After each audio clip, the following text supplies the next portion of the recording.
उप सहसंयोजी यौगिकों का IUPAC नाम कैसे निकालते हैं। क्लास 12 वाले बच्चे का जो केमिस्ट्री है इसमें ये लगभग 5 से 7 नंबर का एग्जाम में पूछता है। यहाँ से IUPAC आपको नाम निकालना है। IUPAC नामकरण करना है किसका, तो उप सहसंयोजी जो यौगिक होते हैं, जो कोऑर्डिनेशन जो कंपाउंड होते हैं उसका IUPAC नाम कैसे निकालना है। सिंपल तरीका बताऊंगा IUPAC नाम निकालने का। किसका, तो उप सहसंयोजी यौगिकों का। उप सहसंयोजी यौगिकों का नामकरण कैसे करना है, क्लास 12 वाले बच्चे ध्यान से एक एक बातों को समझेंगे। 8 एग्जाम्पल लेकर चलाऊं, ये 8 एग्जाम्पल जो बच्चा समझ लिया ना, वो मतलब उप सहसंयोजी यौगिक का कोई भी कंपाउंड दे दे, कोई भी यौगिक दे, उसका नामकरण वो आसानी से कर सकता है। सबसे पहले देखिए, उप सहसंयोजी यौगिक क्या होता है कि जिसमें धनायन और ऋणायन दोनों तरह के कण मौजूद हो और साथ में उसमें एक ब्रैकेट मौजूद हो बड़ा वाला, तो ये कहलाता है उप सहसंयोजी यौगिक। ठीक है ना। अब देखिए उप सह मान लीजिए कि हाई वाला एक यौगिक लेकर चल दिया, तो इस यौगिक में क्या होता है कि बड़ा ब्रैकेट के जस्ट बाद जो होता है ना वो धातु परमाणु होता है। हाई बड़ा ब्रैकेट है तो इसको बोलते हैं हम लोग,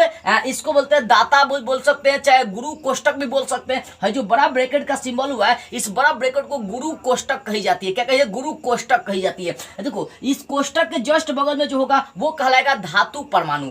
ठीक है ना, धातु परमाणु। देखिए इसमें जो कोष्टक के जस्ट बाद में जो जो आपको दिखाई दे रहा है वो सब जैसे आपका cobalt, Fe, AgCu, AgFe, CONi, ये सब क्या धातु परमाणु है। अरे गुरु कोष्टक के जस्ट बाद में जो मिलेगा वो आपका धातु परमाणु मिलेगा। देखो IUPAC नाम निकालने से पहले बाबू आपको ये कुछ जानना पड़ेगा। ठीक है ना। अब धातु परमाणु के जस्ट बाद जो कोष्टक में होता है उसे लिगेंड कहते हैं। कोष्टक में जो दिया रहेगा, छोटा कोष्टक में धातु परमाणु के जस्ट बाद दिया रहेगा तो वो क्या कहलाएगा, लिगेंड। जैसे देखिए यहाँ पे NH3 लिगेंड है, CN लिगेंड है, यहाँ भी NH3 लिगेंड है, NH3, यहाँ CN लिगेंड है, यहाँ CN है, यहाँ NH3। देखो यहाँ पर दो कोष्टक में दिया है धातु परमाणु की बात, ये दोनों का दोनों क्या लिगेंड है, क्योंकि लिगेंड के कई प्रकार होते हैं। तो हमें इसमें IUPAC नाम सीखना है। ठीक है ना। तो सबसे इस बात को आप समझ लीजिए कि जो बड़ा ब्रैकेट के जस्ट बाद होता है वो कहलाता है आपका धातु परमाणु, और उसके बाद जो उस धातु परमाणु के जस्ट बाद जो कोष्टक में होता है उससे हम लोग क्या बोलते हैं, लिगेंड कहते हैं। ये आपको पता होना चाहिए, तभी जाकर आप IUPAC नाम निकाल सकते हैं। देखिए अब IUPAC नाम निकालने के 3 रूल्स मैं बता रहा हूँ, इस रूल को आप समझ लीजिए।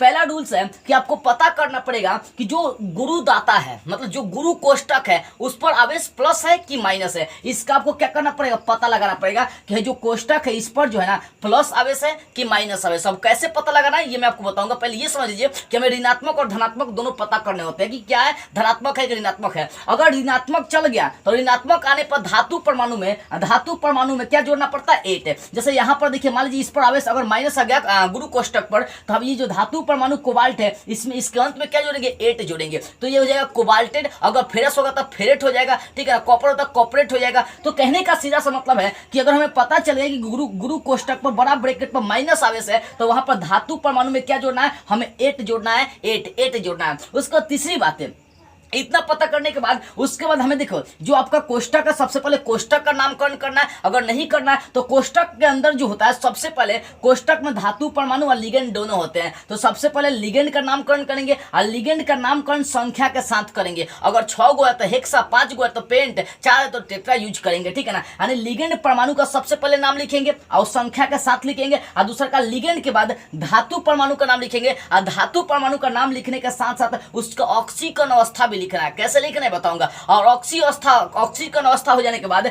ये जो गुरु कोष्टक उसके बाहर जो एलिमेंट होंगे उसका नामकरण करना है। अगर क्लोरीन है तो क्लोराइड, आयोडीन है तो आयोडाइड, ऐसे आप आसानी से लिख सकते हैं। ठीक है ना। तो सबसे पहले जो आयन होगा उसमें हमें प्लस को लिखना है, फिर माइनस को लिखना है। यानी सिंपल सा 3 रूल हमें पता करना होगा, उसमें धनायन है कि ऋणायन है। अगर ऋणायन आएगा तो जो उसमें धातु परमाणु है उसके अंत में 8 जोड़ेंगे। ठीक है। उसके बाद सबसे पहले लिगेंड का नामकरण, लिगेंड के बाद धातु परमाणु का नामकरण, और धातु परमाणु का नामकरण के बाद जो बाहर है उसका नामकरण कर सकते हैं। ठीक है। और साथ में ध्यान रखिए लिगेंड का जब नामकरण करेंगे तो उसकी संख्या भी लिखेंगे, उसके बाद धातु परमाणु के साथ साथ उसका ऑक्सीकरण अवस्था भी लिखते हैं। अब चलिए यहाँ पर तो मैंने आपको रूल समझा दिया, अब 8 एग्जाम्पल को जरा सा हल करके देखते हैं, समझते हैं। देखिए सबसे पहला जो क्वेश्चन है इसका नामकरण करना हमें। देखो यहाँ पर कोबाल्ट दिया, NH3 दिया, NH3 6 गो दिया, और क्लोरीन यहाँ पर 12 है। तो हम कैसे पता करेंगे, तो याद है क्लोरीन पर जो चार्ज होता है, जैसे मान लीजिए आप एग्जाम्पल सम NaCl, तो Na पर प्लस होता है, Cl पर माइनस होता है। ठीक है ना। Na पर प्लस और Cl पर माइनस, यानी Cl पर कौन सा चार्ज होता है, माइनस होता है, माइनस। तो बाहर वाले पे यदि माइनस है ना तो इसका मतलब ब्रैकेट वाला पर क्या हो जाएगा, प्लस है। तो सोचिए क्लोरीन पर -1 होता है तो 3 गो होता है, -3 हो जाएगा। तो इसका मतलब है कि इस पर जो आवेश हो जाएगा 3 प्लस हो जाएगा। हमें पता चल गया कि ये जो आपका गुरु कोष्ठक है ये धनात्मक आवेश इस पर है। क्यों? क्योंकि मैंने बाहर वाला देखा तो क्लोरीन था, क्लोरीन पर कौन सा आवेश होता है? माइनस होता है। इसका मतलब गुरु कोष्ठक पर कौन सा? प्लस आवेश हो जाएगा। तो 3 प्लस आवेश कैसे लिख दिया? क्योंकि क्लोरीन की 3 गो मात्रा है, एगो का माइनस होता है, 3 गो का माइनस 3, तो इसको संतुलित करने के लिए क्या करेंगे? +2 करेंगे। अगर यहाँ पर -4 आता है तो यहाँ +4 करते, अगर यहाँ पर -5 आता है यहाँ पर +5 करते, अगर यहाँ पर प्लस में आता है +3 तो वहां पर -3 करते। संतुलित किया जाता है, बैलेंस किया जाता है, याद रखिएगा, ठीक है ना। तो हमें पता चल गया कि जो गुरु कोष्ठक है ये गुरु कोष्ठक क्या बाबू? धनात्मक है। अब धनात्मक है तो उसके अंत में धातु परमाणु के अंत में 8 नहीं जोड़ेंगे, ऋणायन आएगा तो वहीं उसमें क्या जोड़ना? आपको 8 जोड़ना है, ठीक है। अब चलिए एक एक का नामकरण करते नामकरण करते हैं। तो सबसे पहले ब्रैकेट वाले का नामकरण करेंगे। तो यहाँ ये आपको पता CO क्या? धातु परमाणु है, और NH3 क्या है? ब्रैकेट के अंदर जो बता दी तो लिगेंड है। तो लिगेंड का पहले नाम लिखेंगे, उसके बाद उसकी संख्या, पहले लिगेंड का नामकरण और फिर धातु परमाणु का नामकरण। तो लिगेंड यहाँ पर अमोनिया NH3 है। तो याद रखिएगा उपसहसंयोजी यौगिक में नामकरण करते समय, UPSC नाम निकालते समय NH3 को एमीन कहते हैं। क्या कहते हैं? एमीन कहते हैं। तो यहाँ पर एमीन को NH3 को 6 गो। तो केमिस्ट्री में 6 को क्या बोलते हैं? हेक्सा। देखो 2 को डाई कहते हैं, 3 को ट्राई कहते हैं, 4 को टेट्रा कहते हैं, 5 को पेंट कहते हैं और 6 को हेक्सा कहते हैं, ठीक है ना। 6 से ज्यादा आपको देने वाला नहीं है। तो ये 6 है तो 6 को क्या लिखेंगे? Hexa, hexa amine. क्या लिखेंगे बाबू? Hexa amine. अब आप सोच रहे होंगे सर हेक्सा का मतलब 6 और NH3 का मतलब एमीन। तो सबसे पहले लिगेंड का नाम लिखना है, संख्या के साथ साथ आपको क्या करना है? लिगेंड लिखना है। तो क्या हो जाएगा? Hexa amine. हेक्सा एमीन के बाद हमें धातु परमाणु लिखना है। तो धातु परमाणु कौन है? कोबाल्ट है। तो यहाँ पर लिख देंगे कोबाल्ट। क्या लिखेंगे बाबू? कोबाल्ट। तो हो गया हेक्सा एमीन कोबाल्ट है। और कोबाल्ट के साथ साथ उसका ऑक्सीकरण अवस्था भी लिखना होता है। तो ऑक्सीकरण अवस्था निकालने का मैं एक स्पेशली वीडियो बना चुका हूँ कि कैसे किसी भी यौगिक का ऑक्सीकरण अवस्था निकाल सकते हैं। चलिए मैं आपको समझाता हूँ। जिसका निकालना होता है उसको X मान लेंगे, तो कोबाल्ट का निकालना तो X ले लेंगे। अमोनिया का क्या होता है? 0 होता है, तो 0 का 6 से गुना कर देंगे तो ये पूरा 0 हो जाएगा, ठीक है। बाहर चलाएंगे तो क्लोरीन का माइनस होता है, -1 होता है, 3 गो है तो ये -3 हो जाएगा। आप पूरा परआवेश देखेंगे तो 0 है, ठीक है ना। तो यहाँ से अगर X का मान निकालते हैं तो -3 को धलाएंगे, +3 निकल जाएगा। यानी कोबाल्ट का जो ऑक्सीकरण अवस्था है वो कितना? +3 है। तो यहाँ पर लिखना पड़ेगा +3। क्या लिखना पड़ेगा बाबू? +3, ठीक है ना। तो जो नियम कह रहा था, पहले लिगेंड का नाम लिखना था, कोबाल्ट का लिखना था, धातु का लिखना था, तो धातु परमाणु का लिख दिया, उसको उसकी ऑक्सीकरण अवस्था भी लिख दिया, उसके बाद जो बाहर है उसको लिख दीजिए। तो क्लोरीन है तो क्लोरीन को क्या बोलेंगे? क्लोराइड बोलेंगे, तो क्लोराइड। लेकिन याद रखिएगा जो बाहर है उसकी संख्या को नहीं लिखते, जो ब्रैकेट है उसी की संख्या को लिखते हैं। यहाँ क्लोरीन 3 गो है तो बाहर है, इसको नहीं लिखेंगे, एक क्लोराइड लिखे, यानी इसका नामकरण हो गया यानी CONH3 होल 6 बाहर Cl3 है, तो इसका नाम हो गया हेक्सा एमीन कोबाल्ट 3 क्लोराइड। देख रहे कितना आसान है नामकरण निकालना, कुछ नहीं किए हैं। पहले मैंने पता किया प्लस है कि माइनस है, कैसे पता करना 2-4 और बता समझाऊंगा तो समझ में आ जाएगी। उसके बाद लिगेंड को लिखा, लिगेंड के बाद धातु परमाणु को लिख दिया, अब बाहर वाले को लिख दिया। लाइन से चलना, पहले लिगेंड का नामकरण, फिर धातु परमाणु का नामकरण, फिर बाहर वाले का नामकरण, हो गया आपका ये, ठीक है ना। तो ये हो गया आपका हेक्साएमीन कोबाल्ट 3 क्लोराइड, ठीक है। जैसे मान लीजिए दूसरे का करना है, तो क्लोरीन पर आपको पता आवेश माइनस होता है, तो 2 है तो -2 हो जाएगा, इसका मतलब ये -2 है तो यहाँ पर हो जाएगा 2+ है, ठीक है ना। इसका मतलब ये भी धनात्मक है। तो सबसे पहला काम आपका क्या बनता है कि जो आपका लिगेंड है उसका नामकरण करें। तो लिगेंड CN है, इसको साइनाइड बोलते हैं, तो इस साइनाइड में हम लोग इसको क्या बोलेंगे, जैसे अमोनिया को एमीन बोलते हैं उसी प्रकार से CN साइनाइड को हम लोग साइनो बोलते हैं, ठीक है ना बाबू। तो ध्यान दीजिए 4 गो है तो 4 का क्या लिखेंगे, 4 को लिखेंगे टेट्रा, क्या लिखेंगे? टेट्रासाइनो, ठीक है ना। टेट्रासाइनो लिगेंड को लिख दिया। लिगेंड को लिखने के बाद हम यहाँ पर क्या करेंगे बाबू, धातु परमाणु को लिखना। धातु क्या है तो फेरस है, तो यहाँ पर लिख देंगे फेरस है। फेरस का मतलब लोहा चाहे आयरन भी लिख सकता है, टेट्रासाइनो फेरस है। और साथ साथ इसका क्या करना है आपको, इसका ऑक्सीकरण अवस्था भी लिखना है। तो ऑक्सीकरण अवस्था कैसे लिखेंगे, देखिए यहाँ पर लोहा का अगर लेकर चलेंगे, ध्यान दीजिए लोहा का निकालना है, Fe का निकालना तो इसको X मान लीजिए, साथ में साइनाइड का कितना होता है -1, तो -1 का 4 से गुना कर देंगे, -4 हो जाएगा, ठीक है। उसके बाद क्लोरीन है तो इसका हो जाएगा -2, क्या जो बाबू क्लोरीन का हो जाएगा -2, तो इसको ऐड करते हैं अगर तो X -6 हो जाएगा, -6 को इधर ला देंगे, ये क्या हो जाएगा बाबू आपका +6 हो जाएगा। यहाँ पे X का ऑक्सीकरण अवस्था कितना है +6, तो इसको ऐसे 6 कर सकते हैं, ठीक है ना। देखो ऑक्सीकरण अवस्था अधिक से अधिक 6 जाता है, 6 से अधिक आपका नहीं जाने वाला है, ठीक है बाबू। तो यहाँ पर 6 हो गया, और 6 होने के जस्ट बाद ध्यान दीजिएगा 6 होने के जस्ट बाद आपको क्या करना है कि जो बाहर वाला है उसको लिख देना, बाहर वाला क्लोराइड है तो क्या करेंगे, क्लोराइड कर देंगे, क्लोराइड। मैंने क्या किया, कुछ नहीं किया। मैंने पहले लिगेंड का नामकरण किया, लिगेंड का नामकरण करने के बाद मैंने धातु परमाणु का नामकरण कर दिया, उसके बाद बाहर वाले का नामकरण कर दिया। बशर्ते इसमें संख्या नहीं कि लिगेंड का संख्या लिखना होता है और जो आपका धातु परमाणु है उसका ऑक्सीकरण अवस्था साथ में लिख दीजिए, हो गया। जैसे तीसरे का देखिए, यहाँ पर क्लोरीन पर कौन सा आवेश है, -1 आवेश है, इसका मतलब यहाँ पर प्लस आवेश हो जाएगा, तो ये भी धनात्मक है। तो कुछ नहीं करना है, सबसे पहले लिगेंड का लिखना, तो लिगेंड में 2 गो आ रहा है, यानी लिगेंड NH3 है ना, तो इसकी मात्रा 2 गो है, तो इसको लिखेंगे डाई एमीन। NH3 है तो इसको क्या बोलते हैं, एमीन बोलते हैं, तो डाई एमीन। और उसके बाद सिल्वर है, Ag है, तो इसको लिखेंगे सिल्वर। अब इसका ऑक्सीकरण अवस्था आप निकाल कर देखिए कितना आएगा, इसका तो 0 हो जाएगा, इसका -1 होगा, -1 को लेंगे +1, तो यहाँ +1 आएगा, तो यहाँ +1 लिख देंगे। अब बाहर क्लोरीन है तो इसको क्या करेंगे, क्लोराइड लिख देंगे। देख रहे कितना आसान है बाबू, हार्ड नहीं है, समझने पर फेर पड़ता आपका।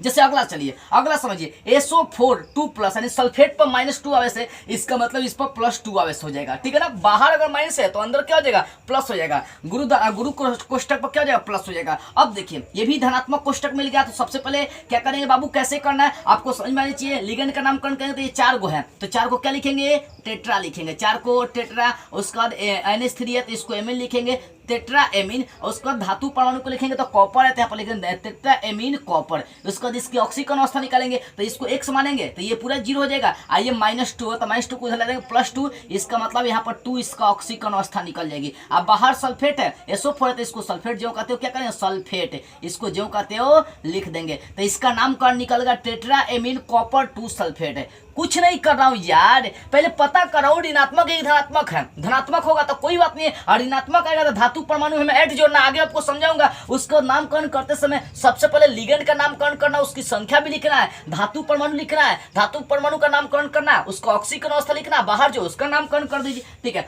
अब देखिए 5वां से शुरू होता है ऋणात्मक। जैसे पता होगा पोटेशियम पर जो आवेश होता है K है ना, देखिए यहाँ पर क्या दिया, KAgCN का 2 दिया, KAgCN2 दिया। तो यहाँ पर ध्यान देने वाली बात क्या रही है आपके लिए, ये पोटेशियम है, तो पोटेशियम का ऑक्सीकरण अवस्था सभी को पता है बाबू कि +1 होता है। क्या होता है, +1। इसका मतलब कि बाहर है पोटेशियम, तो बाहर है तो इसका प्लस आवेश है, इस पर +1 आवेश है, इसका मतलब इस पर कौन सा आवेश हो जाएगा, माइनस आवेश। यानी गुरु कोष्टक क्या आ गया, माइनस आ गया। ऋणात्मक आ गया तो ऋणायन आने पर क्या जोड़ेंगे, उसके अंत में 8 जोड़ेंगे। किसके अंत में, जो धातु परमाणु है, अगर सिल्वर है तो सिल्वरेट हो जाएगा, उसके अंत में क्या जोड़ना, हमें 8 जोड़ना। चलिए नामकरण करते हैं। देखिए सबसे पहले बाहर पोटेशियम है तो पोटेशियम जो कहते हो लिखिए, ठीक है ना। अगर इसका संचार होता तो इसका नामकरण देखो, कहने का सीधा सा मतलब है कि जो यौगिक बाहर है कोष्टक से उसका सिर्फ नाम लिखते हैं, लेकिन उसके साथ संख्या को नहीं लिखते हैं। तो पोटेशियम है तो इसको क्या करेंगे, पोटेशियम करेंगे, पोटेशियम, ठीक है, पोटेशियम। उसके बाद अंदर आते हैं, तो अंदर जब कोष्टक में आएंगे तो सबसे पहले लिगेंड का नाम लिखते हैं। तो लिगेंड क्या है बाबू, आपका साइनाइड है, तो 2 है तो 2 यहाँ पर डाई कर देंगे, पोटेशियम डाई। CN है तो इसको साइने बोलेंगे, साइनो, ठीक है। और उसके बाद धातु परमाणु तो क्या, सिल्वर है तो इसको लिखेंगे सिल्वर। साथ में यहाँ पर क्या जोड़ेंगे, 8 जोड़ देंगे तो सिल्वरेट हो जाएगा। क्या जोड़ेंगे, 8 जोड़ेंगे तो सिल्वरेट। क्यों, क्योंकि हमें पता चल गया गुरु कोष्टक क्या ऋणात्मक, तो ऋणात्मक आने पर क्या जोड़ना है, 8 जोड़ना है। तो हो गया पोटेशियम डाई साइनो सिल्वरेट। साथ में जो धातु परमाणु उसका ऑक्सीकरण अवस्था निकालना है, तो सिल्वर का ऑक्सीकरण अवस्था अगर निकालेंगे तो बाबू कितना हो जाएगा, +1 प्लस यहाँ पर हो जाएगा इसको +1, ये आपका -2 हो जाएगा तो -1, +1 इसका निकल जाएगा, यानी यहाँ पर 1 हो जाएगा। यानी इसका नामकरण कर दिया था पोटेशियम डाई साइनो सिल्वरेट 1 निकल गया, ठीक है। अगला का देखिए, ध्यान से बाबू, अगला का ये यहाँ पर नहीं होगा ये, ठीक है ना। देखो यहाँ पर पोटेशियम आपको दिया हुआ है, तो पोटेशियम पर जानते हैं प्लस आवेश होता है, तो एक पोटेशियम का प्लस है तो 4 पोटेशियम का +4 हो जाएगा। इसका मतलब इस पर जो चार्ज होगा वो 4 माइनस हो जाएगा, यानी गुरु कोष्टक यहाँ भी ऋणात्मक है। जब ऋणात्मक है तो करना क्या, कुछ नहीं करना है, लाइन से चलना, आपको इसका नामकरण करना है। देखो ये पोटेशियम, तो इसको पोटेशियम लिखिए। अब एक सवाल आपके मन में बैठा होगा, सर यहाँ पर पोटेशियम 4 गो है, तो बाबू बताया नहीं, कोष्टक से जो बाहर होगा उसका 4 गो हो, 5 गो हो, 20 गो, उससे कोई मतलब नहीं है,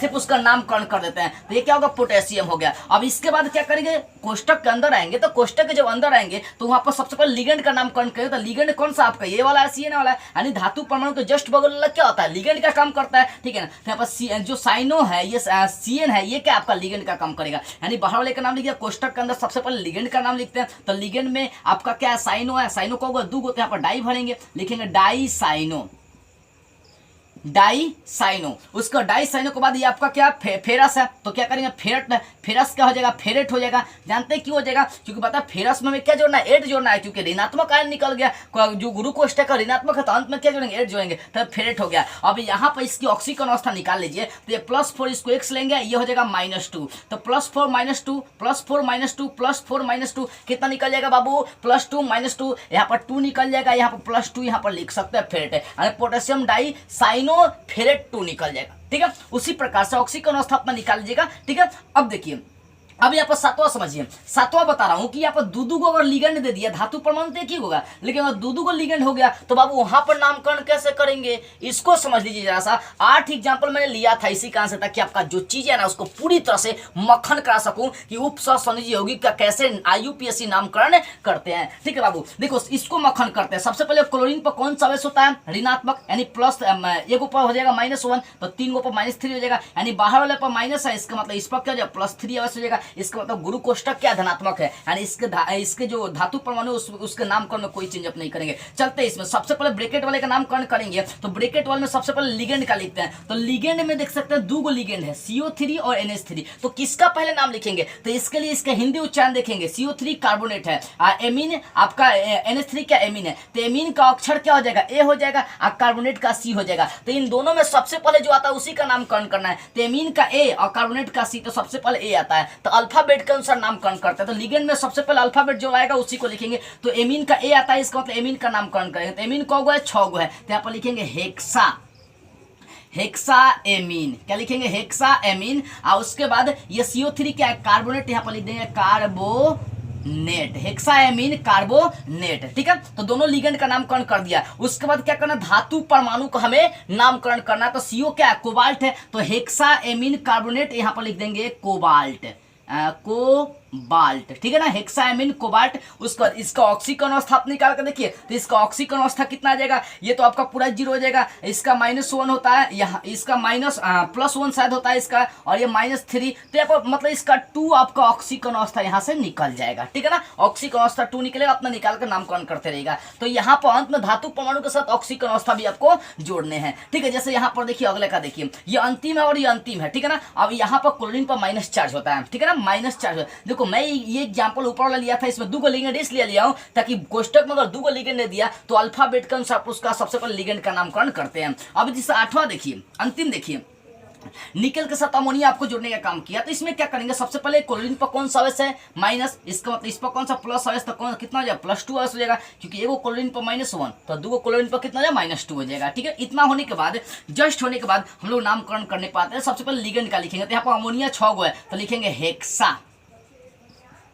हेक्साएमीन, क्या लिखे, हेक्साएमीन। और उसके बाद धातु परमाणु को लिखेंगे, धातु परमाणु क्या, निकेल है, Na का मतलब निकेल, यहाँ पर कर देंगे निकेल। अब निकेल का ऑक्सीकरण अवस्था निकालेंगे तो -2 से +2 निकलेगा, तो यहाँ पर +2 कर देंगे। ठीक है, +2। उसके बाद बाहर क्लोराइड है, तो यहाँ पर लिख देंगे क्लोराइड, क्या करेंगे, क्लोराइड, बाहर क्लोरीन है। तो इस तरह से मैंने 8 आपको उपसहसंयोजी यौगिक लिया, उसका नामकरण कर दिया। कुछ नहीं करना है, पहला काम आपको पता करना है धनात्मक है कि ऋणात्मक है। कैसे पता करेंगे, तो बाहर वाले कोष्ठक के जो भार है अगर वो धनात्मक होगा तो कोष्ठक वाला ऋणात्मक होगा, अगर बाहर वाला धनात्मक है तो कोष्ठक वाला ऋणात्मक, अगर बाहर वाला ऋणात्मक है तो कोष्ठक वाला धनात्मक हो जाएगा। तो इस तरह से आप पता कर सकते हैं कौन धनात्मक है कौन ऋणात्मक है। दूसरा का काम, अगर ऋणात्मक आएगा तो जो धातु परमाणु होता है उसके अंत में 8 जोड़ देना है। ठीक है, और तीसरा का क्या कि कोष्ठक के अंदर जब नामकरण करेंगे, क्योंकि कोष्ठक के बाहर का तो ज्यों का त्यों लिख देते हैं, लेकिन कोष्ठक के अंदर 2 चीज होती है, एक लिगेंड होता है, दूसरा का धातु परमाणु होता है। सबसे पहले लिगेंड का नामकरण करते हैं, लिगेंड का नामकरण संख्या के साथ करते हैं, और उसका जो धातु परमाणु है उसका नामकरण हम लोग करते हैं। ठीक है, उसका नामकरण करते हैं और साथ में उसको ऑक्सीकरण अवस्था भी लिख देते हैं। तो इन 2-3 तरीकों का अप्लाई करके किसी भी कंपाउंड, किसी भी कोऑर्डिनेशन कंपाउंड का आप आसानी से इजिली जो है ना